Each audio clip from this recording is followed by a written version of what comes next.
Hello everyone, we are here with Security Plus. This is our first chapter and we're ready to dive into some security concepts. With that being said, we're going to start off with some of the fundamentals of security, and I have come up with a simple yet clearly defined objective list for this first part of fundamentals. So we're going to talk about some security concepts, the need for security, some threats that exist and why we have to have security in the first place, and also network vulnerabilities, and introduce that concept to you. So that's going to kick things off and get us started, starting with the evolving need for network security. So network security experts continue to be in high demand, largely to the facts that business have began to rely on network systems. That's been an ever-growing trend since we started with the first type of computers and everybody was using mainframes, right?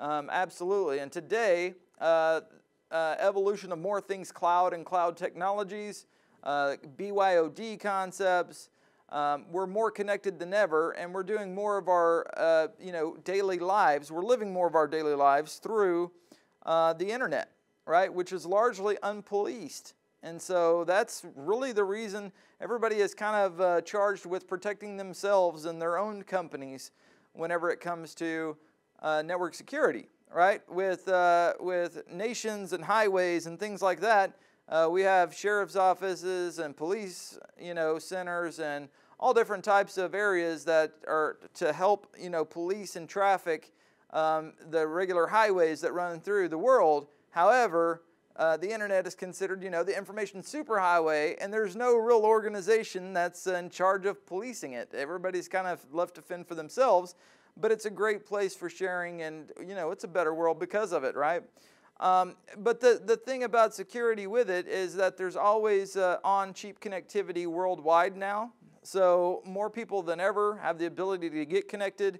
This includes some of the same countries that, pirate, freight liners in the ocean. They now have, internet cafes and internet capabilities.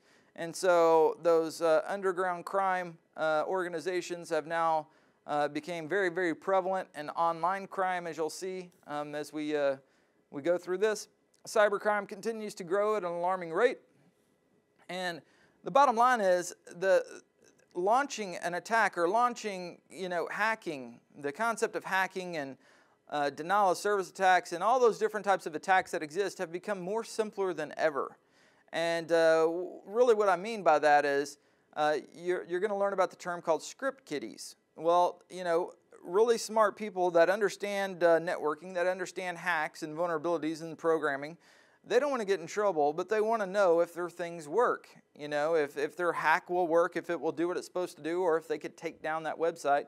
Well, the thing is that they create a program that will basically, do that attack, but then they give it freely available to everybody. And so that's what makes up the world of script kiddies that can basically, they have no idea what they're doing. They just know that they've went through a easy to use menu operating system or a program that says launch here basically, or, there's not too much technical work in it, and can launch some pretty sophisticated attacks. And so those people are called script kiddies.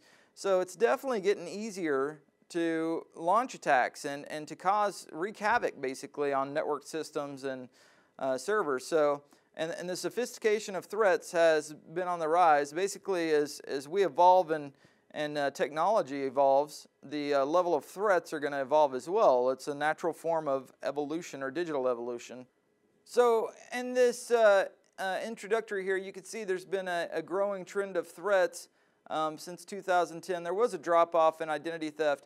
But here's the thing. I wanted to start off by showing things like identity theft that we can all relate to about security.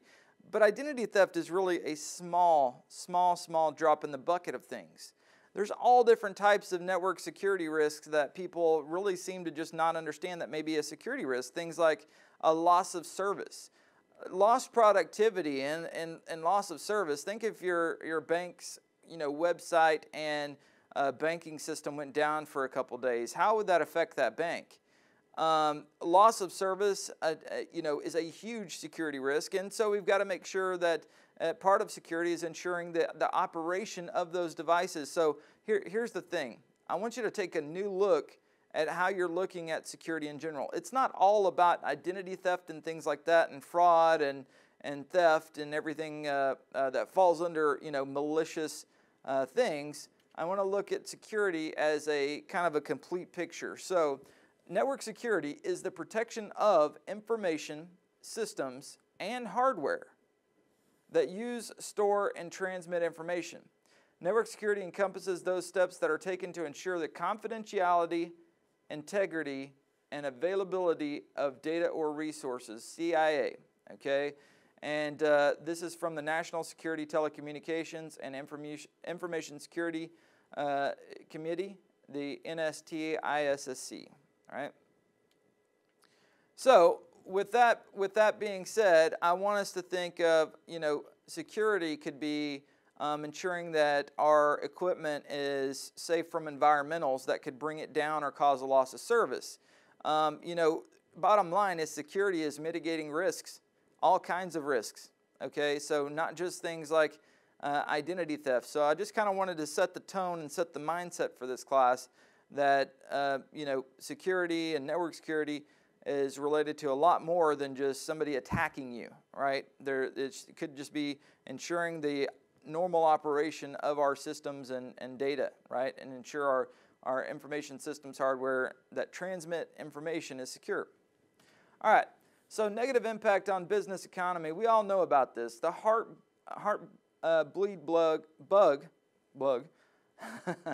Heartbleed bug attacked over 60% of websites not too long ago, okay? And it attacked it through OpenSSL, which is a security certificate program, and it uses the PKI infrastructure, and so it's a very common platform. A lot of websites were affected by it, and we're going to talk a little bit about that as an example. That caused a lot of services that were lost, or loss of service to a lot of companies. And here's the thing. Even though it's not things like identity theft that you can relate to on a personal level, there is still major losses of revenue, losses of proprietary formulas and procedures, also loss of customer trust. Think about the whole Target incident where the people attacked and hacked the Target point-of-sale systems, captured all the users' credit card information. It was a huge thing. Target has actually shown drops in sales and to their bottom line because of that, right? Not to mention all the things that they've had to go in and proactively do to their network to ensure it does not happen again. Also, threat to environmental safeties and threats to national security.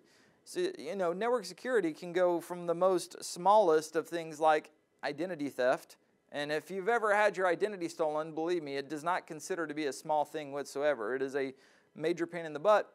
I'm very blessed that that hasn't happened to me, but there is a lot of people every year that it happens to, and it causes a lot of heartache and damage, right? And so this is an example, I wanted to show you this slide about Heartbleed. This is how much was affected off of one thing, right? Somebody found a vulnerability in OpenSSL, and look at all the different sites that were affected with this, right? And so the green lock basically means that these sites were safe because they didn't use OpenSSL. Okay, so Bank of America, all the banking websites, they're not going to rely on OpenSSL or things like that, typically for most of their primary services anyway. So the ones that were affected were things like Facebook and Instagram, also Twitter, right? Pinterest, Google, and YouTube. All of those accounts were affected by Heartbleed. And what was at stake at that information? Well, it depends if you had your credit card, put in there. It depends if your identity was put in there. So these little guys here, these are phishing attacks, right? That's particular that are a common thing where somebody tries to fish for your information. They put up, sites that look like Facebook or information that looks like it's coming from Facebook and a chance to get you to log in, and then you share your information with that site, which isn't really Facebook, right? Even Gmail and Yahoo, those all had issues, GoDaddy. So a lot of people were affected by this, even Amazon, right, web services. A lot of people were affected by the Heartbleed bug, and this is one thing. You know, this is just one small thing that came out. So the concept of securing networks is very vast and broad. That's what I'm saying. We're going to dip our toes into a lot of different areas, but this is just one particular thing. And how could you mitigate this? Well, in this particular instance, this was a vulnerability in a security tool, right? Certificates are used to secure things and encrypt things, and ensure, you know, encrypted data between two devices. And there was a vulnerability found in one of the most commonly used security tools. So this is something that kind of a rare instance, but people still have to be prepared for, right? So bottom line is global commerce equals global threats. If you look at the top 10 countries from where attacks originated, September to February, and this doesn't talk about like the level of sophistication or anything, but just overall, you know, we've got about 36% coming from Germany. We've got about 20% coming from the Russian Federation, but then we've got about 13% coming from the U.S. So we're not like on the board and just, you know, don't have anything to do with cyber crimes. It's, you know, it's a global commerce system, and there are, you know, they're basically bad people everywhere. In every city, everywhere on the planet, there's always people that are out to do harm in some way. So anyway, this is a you know, just kind of a reference of where things are at. It's an ever-evolving and changing landscape, though. And here's the thing: people may be launching attacks from the U.S., but launching them from Russian servers and compromised systems that are in Russia. You never know. You know, so you never know. You know, hackers and good hackers and people that do this stuff, they cover their tracks very well, and they will never launch something, you know, malicious from their own PC. They're always going to be using other networks and other compromised systems to do these things, right? So anyway, here's a trend of threats.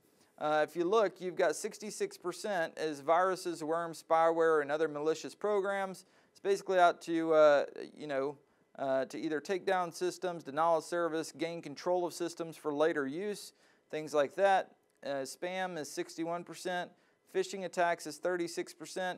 I promise you, if you get emails saying that you're the fourth son of a, you know, King Jeffrey Joffer from so-and-so, you're inheriting $40 million, you're not. Don't give them your bank account information, right? So that's, you know, I remember back in the day whenever I first saw those things, and it was pretty interesting back then because nobody knew. You're like, what? Was this kind of crazy stuff they're sending in the email? But anyway, I'm going to talk more about this in just a moment.